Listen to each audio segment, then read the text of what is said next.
안녕하세요. 안녕하세요. 반갑습니다. 반갑습니다. 저는 참 하나님의 교회 감남원에서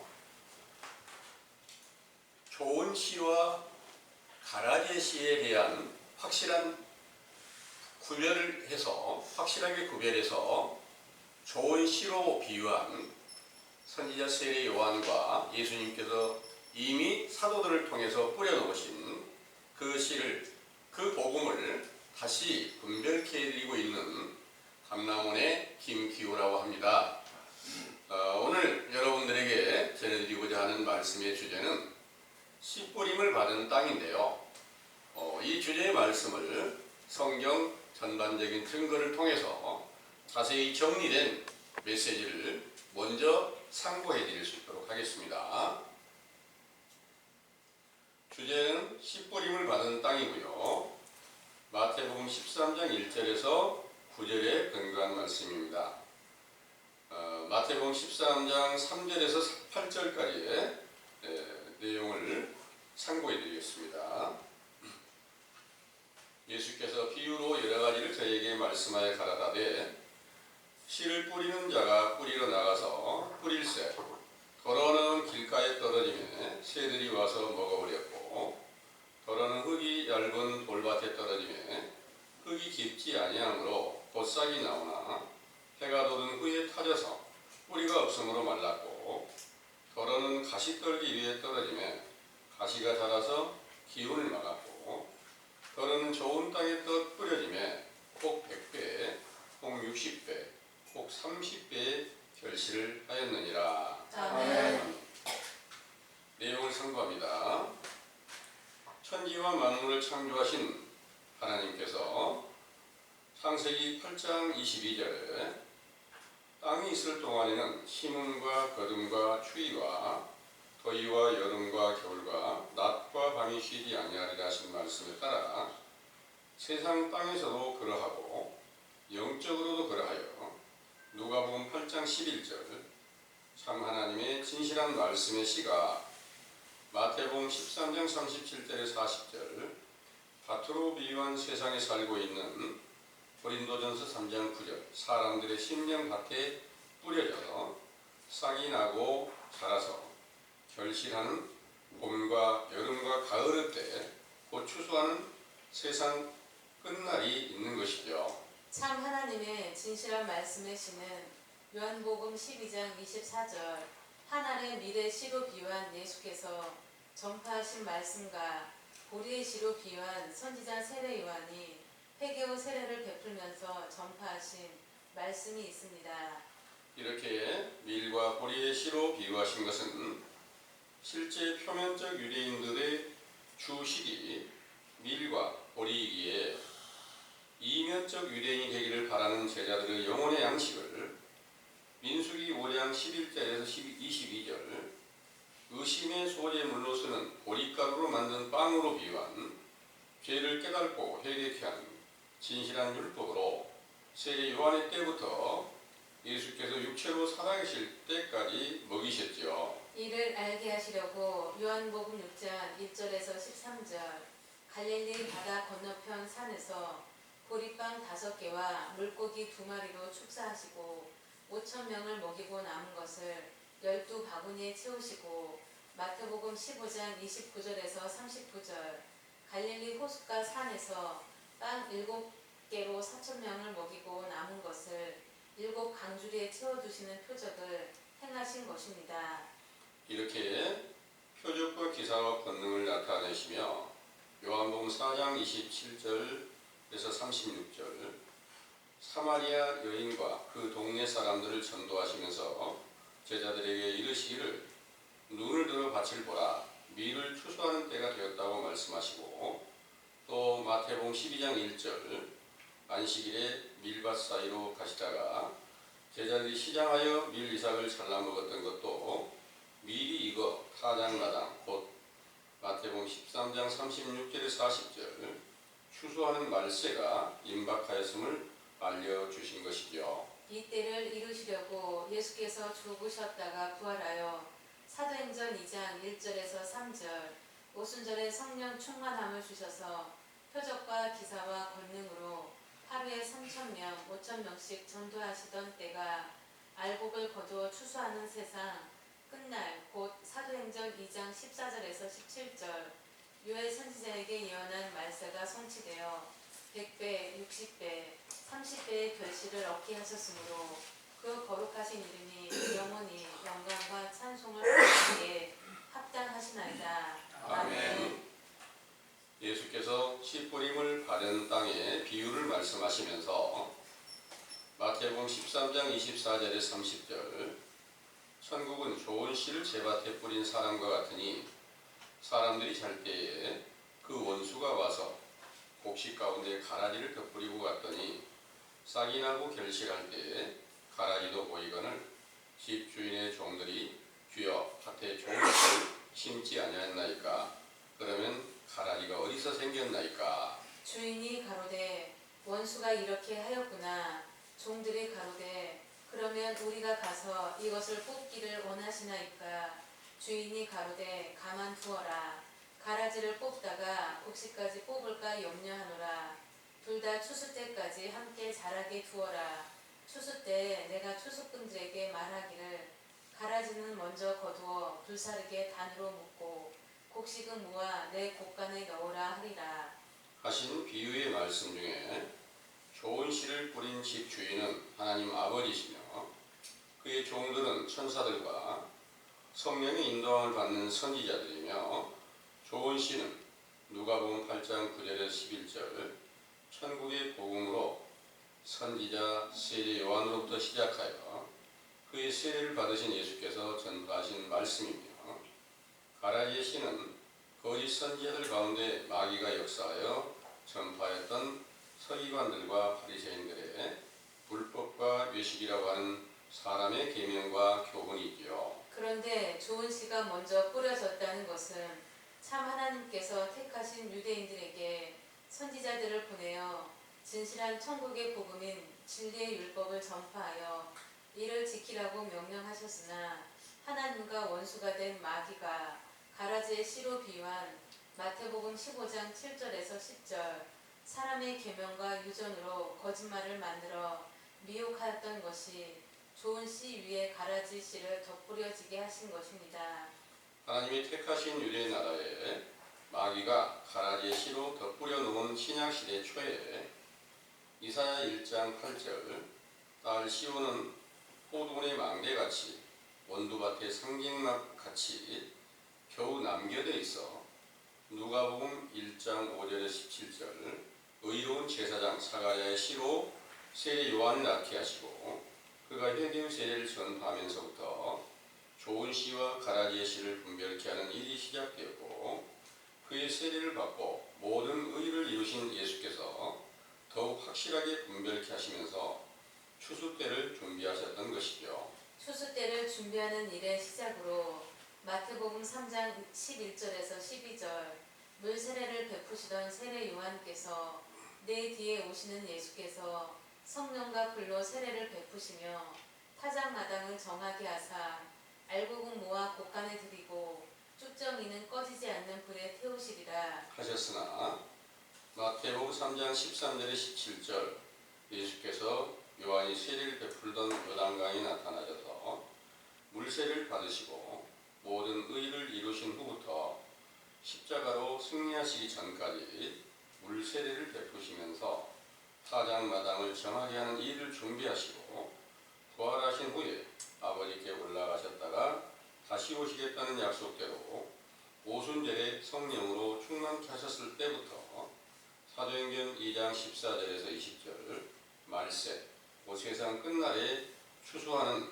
타작마당이 세워진 것입니다.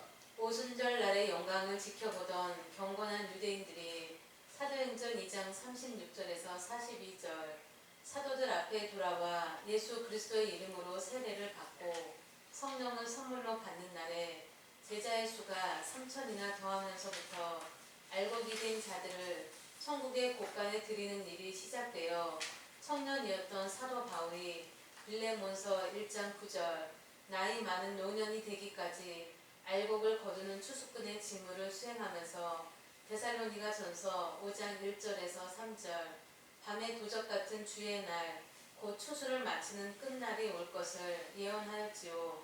이 날을 디모데후서 4장 1절에 4절 예수 그리스도께서 심판하는 날이라 하셨는데 동일한 그리스도의 계시를 받은 사도 요한님의 계시록에는 요한계시록 14장 14절에서 20절 곡식과 포도송이를 거두어 하나님의 진노의 큰 포도주 틀에 던지게 되니 그 틀에서 피가 나서 말굴레까지 닿았고 1600 스타디온에 퍼졌더라 하셨는데 이 포도주 들은 요한계시록 18장 1절에서 3절 모든 악령들이 모인 바벨론이었으며 그 포도주 틀에서 나온 피를 음행의 진노의 포도주라 하시고 또 신명기 32장 31절에서 33절 대적의 반석인 적 그리스도를 쫓는 자들의 포도주는 뱀의 독이요 독사의 악독이라 하신 말씀이 외식하는 서기관들과 바리새인들에게 응하였던 것 같이 사도들의 시대를 마치시는 때에 베드로후서 2장 1절에서 3절 거짓 선지자들이 일어나 멸망케 할 이단을 끌어들여 주를 부인하고 진리를 해방하게 되리라 하신 말씀이 응하여 요한 1서 2장 18절에서 19절 사도들과 동행하던 자들 중에서 배도자들이 나타나서 다른 복음을 만들어 당을 짓고 로마에서 태양신을 믿는 자들과 연합하여 천주교가 세워졌고 그들의 세력이 강대하여지면서 사도들의 길을 쫓는 제자들이 몰살을 당하게 되므로 추수 때가 완전하게 끝나고 마태복음 24장 15절에서 20절 멸망에 가증한 것이 거룩하신 하나님의 처소에 서서 온갖 거짓말로 미혹하게 되므로 밭을 경작하시는 농부가 쉬시는 안식일 곧 영적 겨울이 되기까지는 서기 기원 200년 이전이었던 것이죠. 그러나 실제 밀과 보리의 씨가 늦은 가을에 뿌리는 것 같이 부지런히 하나님의 복음을 전파하며 편지를 써서 성경에 편집하게 하시던 사도들의 때에 잠언 20장 4절 영적 가을이 되어 좋은 씨가 세상의 밭에 뿌려놓으신 것이지만 멸망에 가증한 것이라고 비유하신 거짓 선지자들의 거짓말로 온 세상 교인들의 영혼을 미혹시켜 영적 겨울이 되게 하셨으므로 가을에 뿌려진 씨가 싹은 났지만 얼어붙은 땅에서 생장하지 못한 것입니다. 상기의 사실을 분별케 하는 선지자 세례 요한의 때에 속한 교훈으로 좋은 씨를 발견케 하신 것을 스가랴 10장 1절 봄비가 내리는 것으로 비유하여 우리 감람원에서 선과 악에 대하여 진실과 거짓에 대하여 빛과 어둠에 대하여 생명과 사망에 대하여 천국과 지옥에 대하여 때와 시기를 분별케 하고 계시므로 이로써 악하고 거짓되고 어둡고 사망에 속하여 지옥에 속하였던 죄를 자국하고 회개에 합당한 열매를 맺히게 하신 것이죠. 그러나 마태복음 13장 18절에서 23절 이 교훈을 듣고도 깨닫지 못하면 길가에 뿌려진 씨와 같아서 악한 마귀에게로 돌아가게 되고 돌밭에 뿌려진 것과 같아서 환난과 핍박이 나면 넘어지게 되고 가시떨기에 뿌려진 것과 같이 세상의 염려와 재리의 유혹에 말씀이 막혀 결실할 수 없게 될 것이므로 도를 듣고 순종하여 보혜사 성령으로 충만함을 받았던 제자들을 본받아서 성령의 아름다운 열매를 맺게 되시기를 기원합니다. 아멘. 아멘.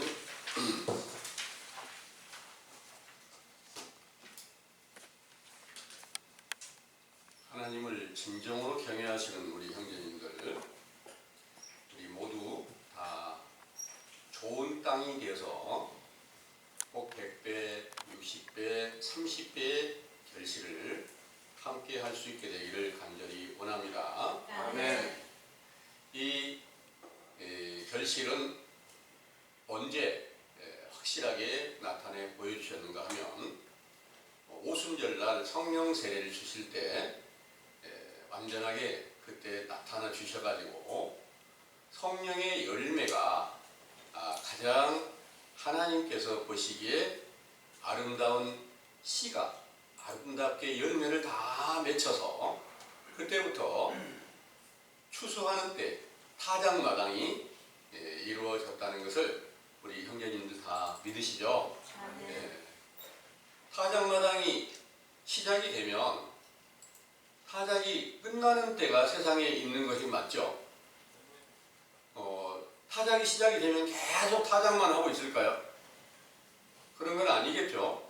네. 그런 것처럼 오순절날 타작마당이 시작이 돼서 사도들의 그 계시록에 기록된 말씀대로 타작은 완전히 끝나는 때가 있었는데요.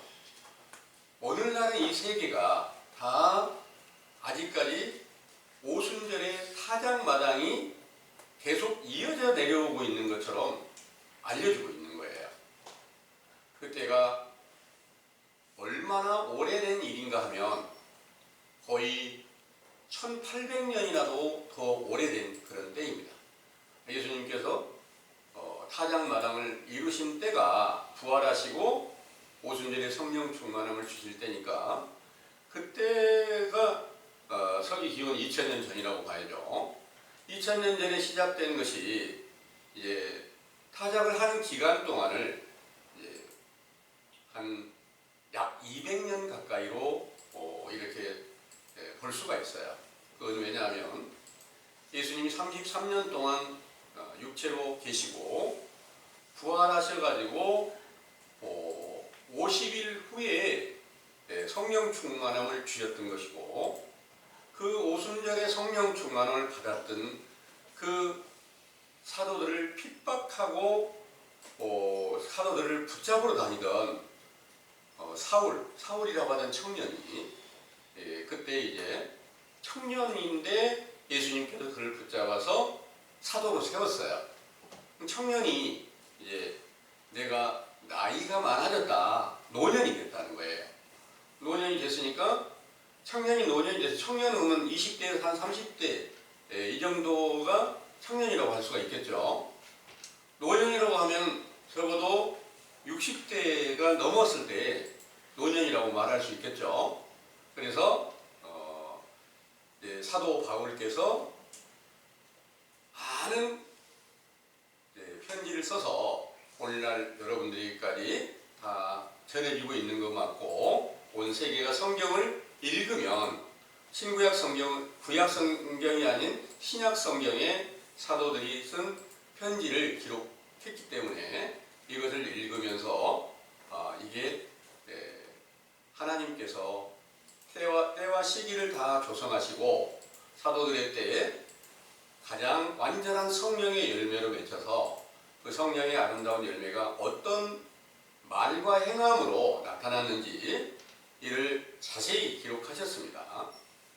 그 기록한 일들이 만약에 성취함이 되지 않는다면 이건 하나님께서 그걸 기록하였고 그리스도가 그 안에 계셔가지고 계시를 주었다 이렇게 볼 수가 없겠죠. 그래서 당연히 사도들로 기록한 모든 내용은 반드시 성취함이 있어야 됩니다. 그런데 그 성취함이 아직 확실하지 않고 마치 성경이 안 읽어진 것처럼 거짓말하고 있는 것이 오늘날 온 세계를 다 지배하고 있는데요. 그들은 성경 안에 감추어져 있는 비밀을 자세히 비유로 기록한 말씀을 깨닫지 못해서 마치 신약시대에 외식하는 유대인들과 똑같은 사람의 계명과 유전을 만들고 사람이 기뻐하는 찬송가 등을 가증한 우상으로 만들어서 이것으로 인하여서 하나님께 예배하고 하나님을 찬송한다고 하면서 그렇게 온 세계 전체를 다 거짓말로 미혹시켜 놨다는 것을 전해드리고 있습니다. 어떻게 타작마당이 끝났을까? 이 일은 요한계시록 14장 14절에서 20절의 말씀을 보면 정확하게 기록하고 계십니다.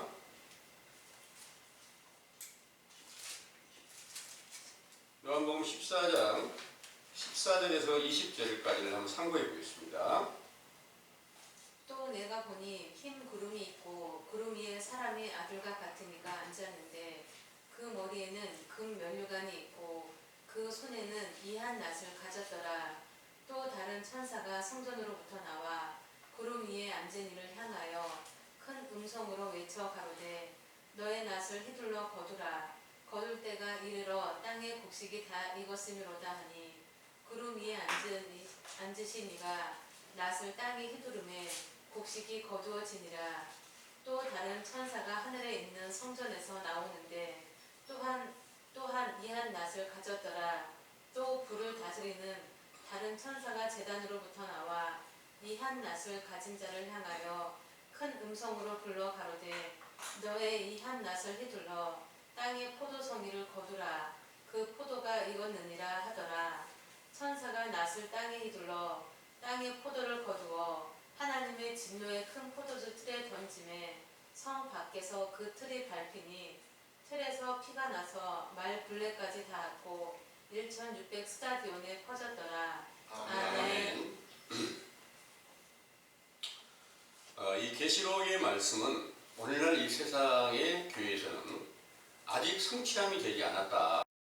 그리고 신천지라고 하는 교회 안에서는 지금이 계시록의 성취함이다. 성취 시대다. 이렇게 알려주고 있습니다. 그런데 만약에 사도들의 시대에 이 일이 응하지 않았으면 이거는 거짓말이 될 수밖에 없어요. 여기 이제 자세히 보면 천사가 예리한 낫을 가졌다. 이한 낫이라고 써져 있는데 예리한 낫이다 그 말입니다. 그 낫으로 먼저 곡식을 다 거둔다. 그러니까 본문에서 말씀하신 좋은 씨가 좋은 열매가 바로 성령의 열매로 맺혀진 것이 영적 곡식. 그러니까 하나님께서 사랑하시고 하나님을 진정으로 경외하는 이면적 유대인. 그러니까 이면적 유대인이라는 것은 하나님을 진정으로 찬송하는 백성으로 하나님의 계명을 굳게 붙잡고 지키는 자를 이면적 유대인이라고 합니다. 그 이면이라고 하는 게 두 이자를 쓰는 게 아니라 송니자를 쓴 거예요. 표면적 유대인과 이면적 유대인이 있는데 표면적 유대인은 말만 나는 유대인이야. 하나님의 말씀을 사람의 계명과 유전으로 만들어서 거짓 선지자의 외식적 교훈을 들었던 모든 자들이 이면적 유대인이라 이렇게 말할 수가 있습니다. 그들은 그들에게도 실제로 주로 먹는 그 양식이 밀과 보리로 이렇게 비유를 했기 때문에 성경 안에 좋은 곡식은 바로 밀과 보리로 이렇게 비유합니다. 그 밀과 보리로 비유한 좋은 곡식을 성령의 열매로 맺혀줬는데 이걸 갖다가 다 거두라. 무엇으로? 예리한 낫으로 거두라 그랬어요. 예리한 낫이 뭘까요? 똑같은 낫이 이제 낫이나 칼 또 검 이런 것들이 이제 히브리서 4장 12절에 보면 하나님의 말씀은 운동력이 있어 좌우의 날선 검과 같다 이렇게 말씀하셨으니까 당연히 그 예리한 낫도 말씀이 맞겠죠. 근데 그 말씀이 무슨 말씀일까요? 거짓 선지자들에게 거짓말을 만들게 해서 그것으로 인해서 온 세상을 미혹시키는 것을 말씀하시고 있는 거예요. 그것으로 곡식을 싹 거두라. 그리고 또 포도송이를 다 거두라. 그러니까 예수님이 또 요한복음 15장에 보면 나는 참 포도나무고 내 아버지는 농부라. 너희들은 제자들에게 가지라. 그래서 가지에서 포도송이가 잘 맺혀지면 가지가 나무에 튼튼히 붙어 있으면 그 포도송이를 잘 맺게 될 것이다 했고 그 포도송이가 맺혀진 것도 마찬가지로 오순절에 성령의 열매로 맺혀진 것을 포도송이로 비유한 것이 맞겠죠.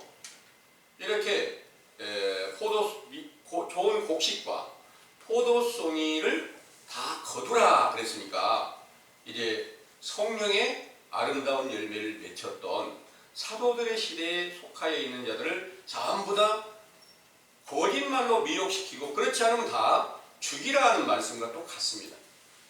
그 육체는 핍박을 받고 다 죽임을 당하게 됐거든요. 미혹을 안 받은 사람들. 이게 바로 예리한 낫으로 전부 다 곡식과 포도송이를 거두라 이런 내용입니다. 왜 하나님께서는 그렇게 그 사랑하시는 자들을 이렇게 전부 다 핍박을 받고 죽이는 그런 일을 하셨을까요? 왜 선지자 세례 요한은 목베임 받아 죽게 하고 예수님 십자가에 못 박혀서 죽으셨어야 될까요? 이 모든 것들은 하나님께서 성경에 기록하신 모든 말씀을 이루시기 위한 것이고 그 이루신 것은 천국 곳간에 알곡되고 포도송이 된 자들을 다 거두어들이는 일을 실제로 이 세상에 농부가 농사를 지을 때 포도를 다 따서 이렇게 전부 다 이렇게 그걸 포도주로 이렇게 만들기도 하고 또 그것을 포도를 이렇게 양식으로 이렇게 먹기도 하고 밀보리도 이렇게 다 익으면 나서도 다 거두어서 곡간에 이렇게 저장하게 되잖아요. 그런 것과 똑같은 원리라는 거죠. 하나님께서 농사지시는 분이세요. 농사지시는데 그 아름다운 열매를 맺는 자들을 전부 그 영혼을 갖다가 영생 얻게 하고 천국 곳간에 평안을 얻게 하는 것이 그 농부의 목적이었다는 것을 믿으시기 바랍니다. 아멘. 사람들의 생각대로는 어떨까요? 왜 좀 세상에 좀 더 건강하고 행복하게 좀 살게 하시지? 왜 그렇게 핍박을 받고 고난을 받고 결국 제명도 못 살고 다 죽게 만드셨을까? 이렇게 생각할 수도 있잖아요. 그거는 육신의 생각인 줄을 여러분들은 믿으시기 바랍니다. 네. 이런 모든 일을 여기서는 지금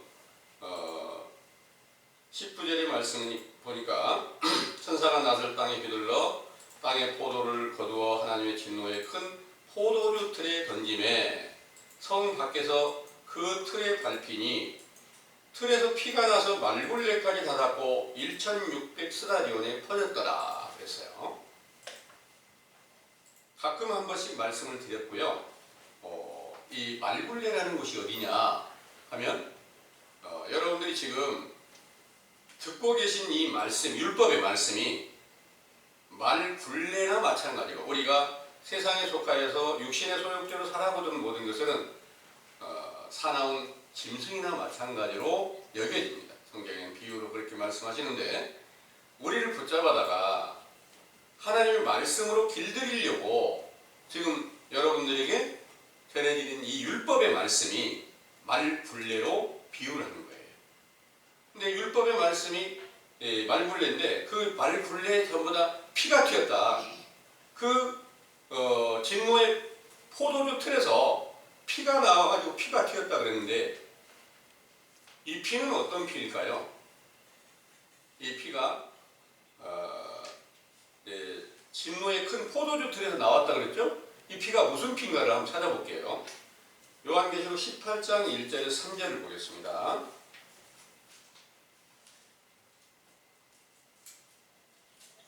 이 일 후에 다른 천사가 하늘에서 내려오는 것을 보니 큰 권세를 가졌는데 그의 영광으로 땅이 환하여 지더라.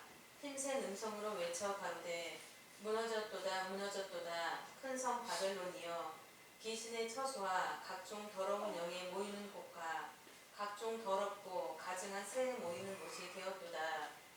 그 음행의 진노의 포도주를 인하여 만국이 무너졌으며 또 땅의 왕들이 그로 더불어 음행하였으며 땅의 상고들도 그 사치의 세력을 인하여 치부하였도다 하더라. 아멘. 아멘. 진노의 큰 포도주 틀이 어디일까? 그 진노의 큰 포도주 틀에서 14장에서 말씀하신 것은 피가 나왔다 그랬어요. 곡식과 포도송이를 거기다 넣고 밟았는데 틀을 밟으니까 피가 나왔다 그랬는데 그 피가 포도주 틀에서 나왔으니까 바로 여기서 말하는 진노의 음행의 진노의 포도주와 같은 거 맞죠? 맞아요? 그럼 음행의 진노의 포도주 틀이 어디 있을까요? 여기서 말씀하신 바벨론입니다. 바벨론의 모든 가증한 새로 비유하고 모든 악의 영들이 다 그 안에 총 출동을 해서 다 들어가서 만들어내는 것이 음행의 진노의 포도주다. 그것을 요한계시록 14장 20절에는 피다 그런 거예요. 그러면 여러분들은 이미 그 말씀이 무슨 의미인지 이해를 하셨을 것 같아요. 사람의 계명과 유전을 만드는 자들이 누구였을까요? 사도들의 세대에 사도들을 배도하고 다른 복음을 만들어서 거짓으로 온 세상을 다 미혹하게 하는 그런 거짓 선지자들, 그들이 바로 모인 곳이 어디냐? 그것이 바로 영적 바벨론이다. 그런 내용입니다. 실제로 바벨론 나라가 있거나 어디 바벨론이라고 하는 그런 집단이 이렇게 따로 있는 건 아니잖아요. 영적 바벨론이라 그 말입니다. 바벨론이라는 것은 바로 이제 구약 시대는 존재를 했어요. 그 구약 시대 존재하던 그 바벨론 나라가 신약에는 존재하지 않아요. 영적으로는 존재하는 겁니다. 영적으로 신약 시대 바벨론이 어딜까? 원래 바벨론의 터전이었던 로마가 영적 바벨론으로 비유가 됩니다. 그래서 유대 나라가 로마법을 따라서 하나님의 모든 명령을 거역하고 로마의 종노릇을 하고 있었을 때 바로 예수님께서 세례 요한을 먼저 보내시고 예수님께서 오셔서 약속하신 모든 증거들을 완전하게 다 세우시고 선지자들의 증거를 완전하게 이루신 것이 성경이잖아요.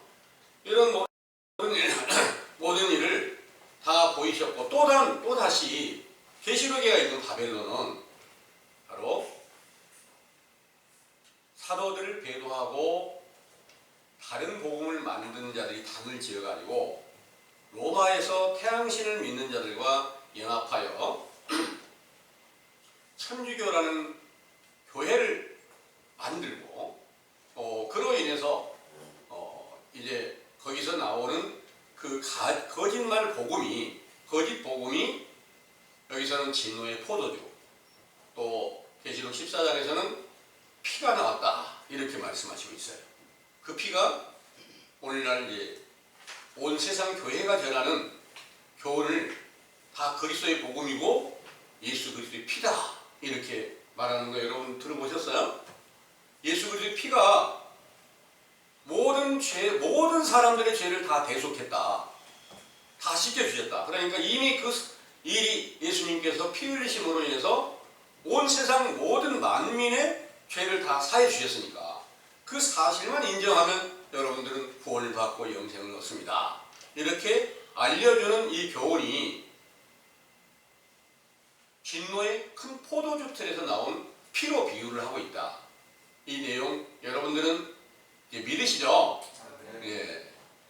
이제 여러분들이 직접 다른 교회에서 전해지고 있는 말씀, 전도지라든지 또 실질적으로 가서 한번 들어본다면 그 정확하게 이게 진노의 포도주고 또 피가 많네. 왜 그렇게 말씀하실까요?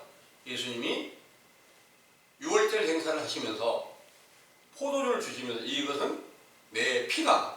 이것을 마시는 자는 영원히 목마르지 않고 내가 주는 빵을 먹는 자는 내 살을 먹는 자는 영원히 죽지 않는다.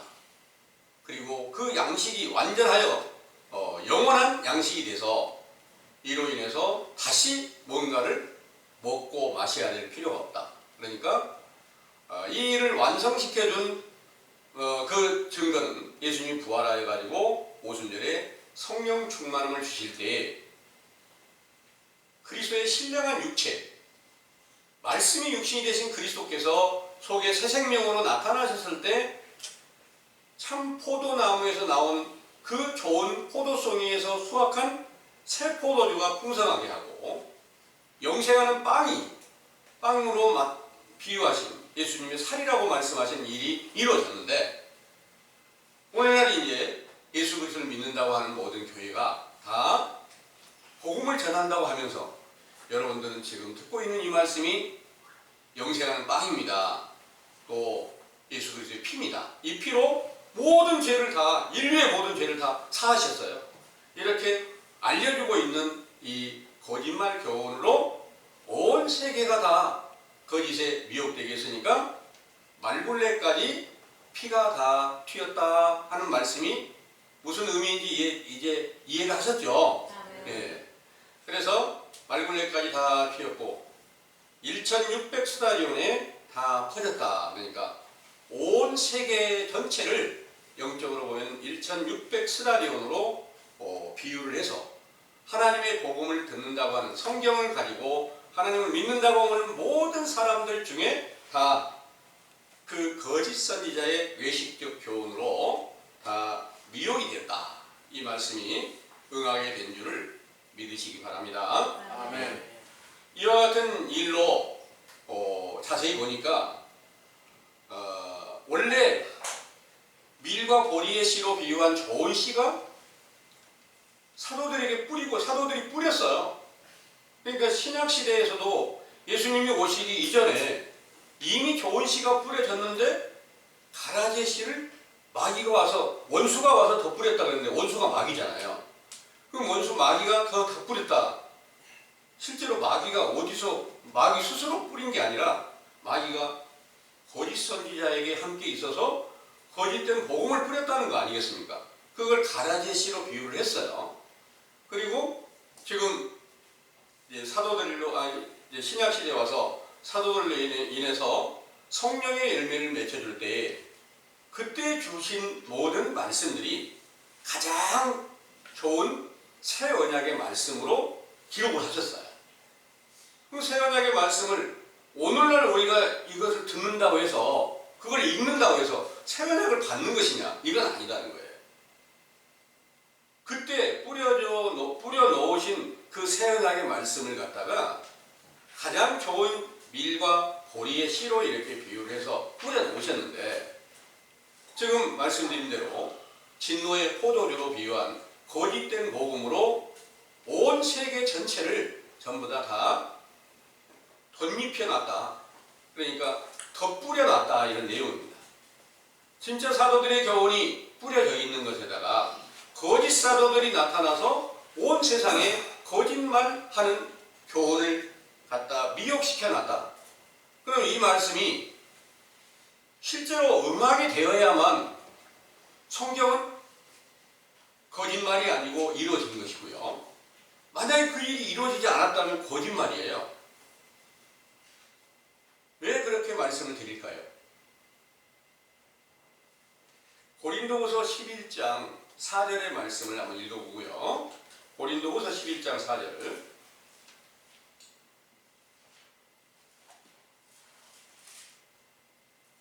만일 누가 가서 우리의 전파하지 아니한 다른 예수를 전파하거나 혹 너희의 받지 아니한 다른 영을 받게 하거나 혹 너희의 받지 아니한 다른 복음을 받게 할 때에는 너희가 잘 용납하는구나. 아멘. 아멘.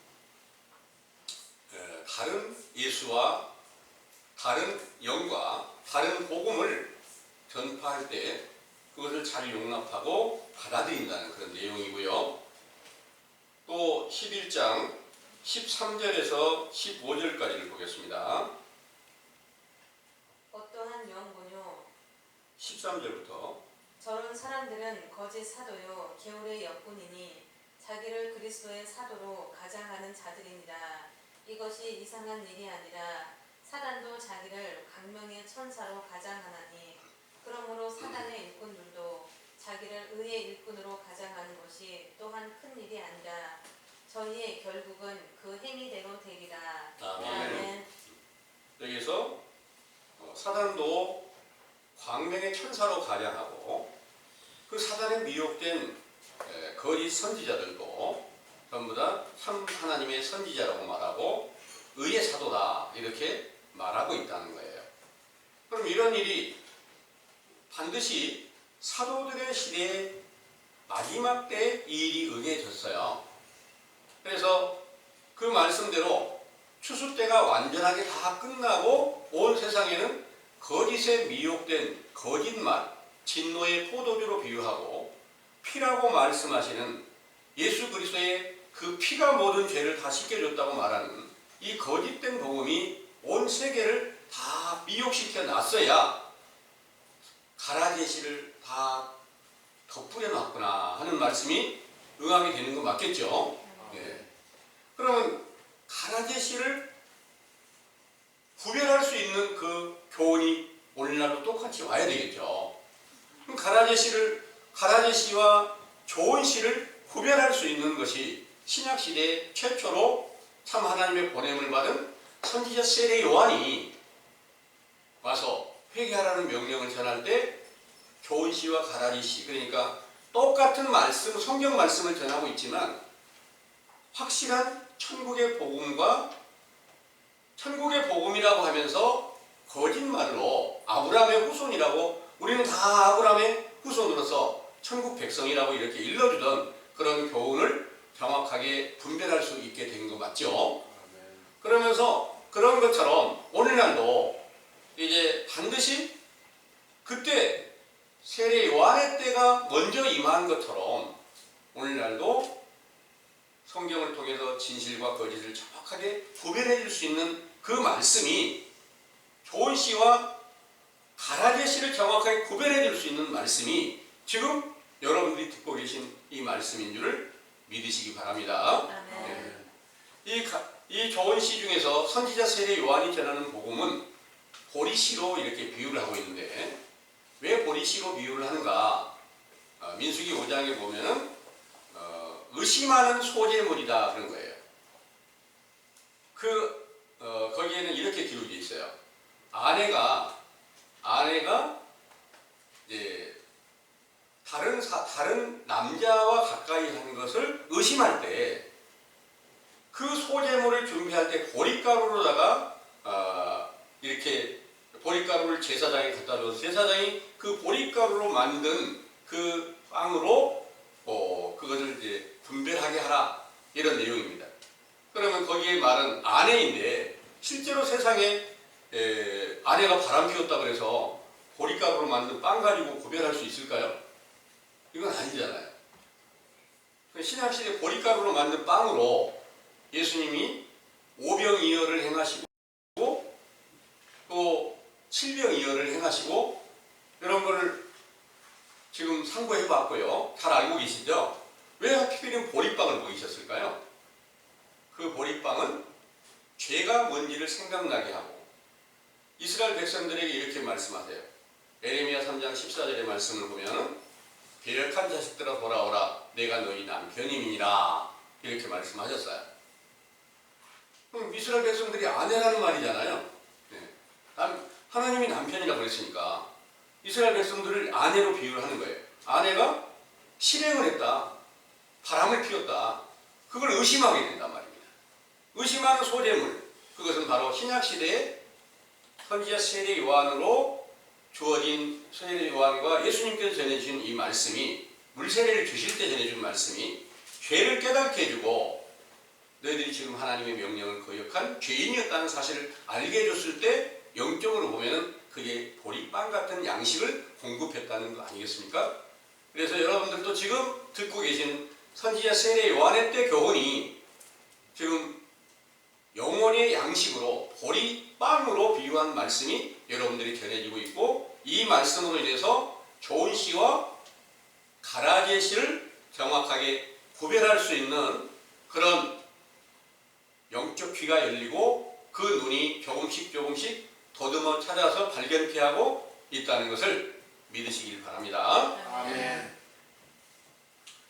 이런 일들이 다시 시작이 돼서요. 그리고 이 시를 이제 구별할 수 있게 됐으면 이 말씀으로 이제 가장 확실하게 싹이 나서 이것을 싹이 나서 자라서 아름다운 열매를 맺혀서 100배, 60배, 30배 결실을 하는 것이 이제 우리의 목표예요. 그런데 그 목표가 이루어지려면 인자의 때 과정이 똑같이 임해야 돼요. 세례 요한의 때가 임하였는데 인자의 때가 반드시 임하여져야 그 일로 순서가 그렇게 정해져 있다는 거죠. 인자를 좋은 미래 씨앗으로 이렇게 비유를 했단 말입니다. 근데 예수님이 육체를 입고 오셨을 때는 밀빵을 왜 안 주고 보리빵만 주셨을까? 이런 내용들이 밀빵을 언제 줬느냐? 오순절에 성령 충만함을 주실 때 그때가 바로 밀로 만든 가장 좋은 빵으로 먹이니까 영원히 줄이지 않는 빵이 된 거예요. 이와 같은 빵 우리가 빨리 먹고 싶지만 그럼 빨리 먹으려면 어떻게 해야 돼요? 본문에서 말씀하신 대로 우리는 많은 시험을 우리는 당하고 있어요. 싹이 났으면 제일 먼저 해야 될 일이 뭘까요? 여기서 이제 길가에 뿌려진 씨, 돌밭에 뿌려진 씨, 또 가시떨기 위에 뿌려진 씨 이렇게 비유를 했어요. 그런데 길가에 뿌려졌다는 것은 실제로 길가에 뿌려진 씨가 무엇을 의미하느냐? 길가가 무엇일까요? 성경에 보면 길이 예수님께 내가 길이다. 내가 길이요 진리요 생명이다 그랬단 말이에요. 예수 믿는다고 하는 사람들이 와서 교훈을 들어요. 감나무에 와보니까 정말 확실한 그 말씀이 비밀이 다 자세히 열려서 그 교훈을 들어요. 듣고 잠깐 이제 믿고 돌아왔어요. 그런데 다시 싹이 제대로 역할을 하지 못하고 그 길에서 과거에 믿었던 이 모든 것들을 완전히 버리지 못하고 그 가운데서 아멘하고 받아들였지만 결국 해가 돋고 날이 뜨겁게 되면 그 싹이 다 말라버리는 것과 같이 돌아오지 못하는 끝까지 함께하지 못하는 분들도 많이 있었죠. 여러분들이 있었죠. 이런 내용입니다. 그래서 돌밭에 뿌려졌다 하는 것도 마찬가지입니다. 거의 같은 내용인데 돌이 예수님께서 그리스도는 반석이시다 이런 말씀을 성경에 기록하고 하나님이 반석이다 그랬잖아요. 반석이고 예수님 산돌이다 이렇게 말씀하셨어요. 산돌이고 반석이 되셨는데 나는 하나님 잘 믿고 있어. 나 예수 그리스도 믿고 있어. 그런데 와서 이 말씀을 들었어요. 듣고 보니까 맞는 것 같아. 잠깐 동안 함께 해요. 그런데 여러 가지 핍박이 나고 어렵게 되면 그러니까 선지자 세례 요한의 교훈을 듣고 또 예수님께 전하는 말씀을 듣고 돌아왔지만 세례 요한이 죽임을 당하고 예수님이 핍박을 받고 결국 또 십자가에 죽고 이런 모든 일들을 볼 때 거기서 떨어져 나가는 사람들이 있었다는 거예요. 이런 모든 일들이 바로 돌밭에 뿌려지고 또 길가에 뿌려진 거나 마찬가지로 비유가 됩니다. 그리고 또 가시떨기에 뿌려졌다 하는 내용이 바로 이제 세상의 염려와 재리의 유혹이 바로 가시떨기랑 마찬가지다. 그랬으니까 우리가 지금 함께 이 말씀을 듣고 있지만 세상에 염려 없는 분이 있을까요? 재리의 유혹 안 받은 분이 있을까요? 다 받고 있어요. 이것을 우리는 이제 완전히 하나님의 말씀으로 다 불살라버리기 위해서, 다 제거하기 위해서 그게 이제 믿음의 싸움입니다. 우리의 싸움입니다. 그걸 제하기 위해서 이 말씀을 듣고 있고 그것을 여러분들이 하나님께 도움을 청해서 우리가 이런 것들을 제해야 되는데 어떻게 도움을 청할까요? 여러분들이 기도하지 않으면 여러분들 안에 무슨 싹이 나 있는지 하나님께서 구별하시기 어렵습니다. 싹이 났다면 탄소 동화작용이 시작이 됩니다. 호흡이 된다 그 말입니다. 그래서 하나님께 주신 진실한 말씀을 여러분들이 받으셨으면 좋은 씨를 발견했으면 이제 단비와 같은 교훈을 함께 들으면서 영적 호흡이 시작이 돼서 그 탄소 동화 작용이 되고 있는 것 같이 부지런히 여러분들이 기도를 해서 내가 이제까지 악하고 음란한 세대에 속하여 있고 내 영혼이 죽은 자 가운데 속하여 있었고 온갖 거짓에 미혹되어 있었고 하나님과 원수된 육신에 속하여서 하나님의 명령을 다 거역하는 죄인이었고, 이런 사실을 진정으로 회개하고 외치며 부르짖을 때에 하나님께서는 여러분들을 보호하시고 그 여러분들 안에 좋은 씨가 잘 성장할 수 있도록 보호를 해주신다는 사실을 굳게 믿으시기 원합니다. 아멘. 기도하겠습니다.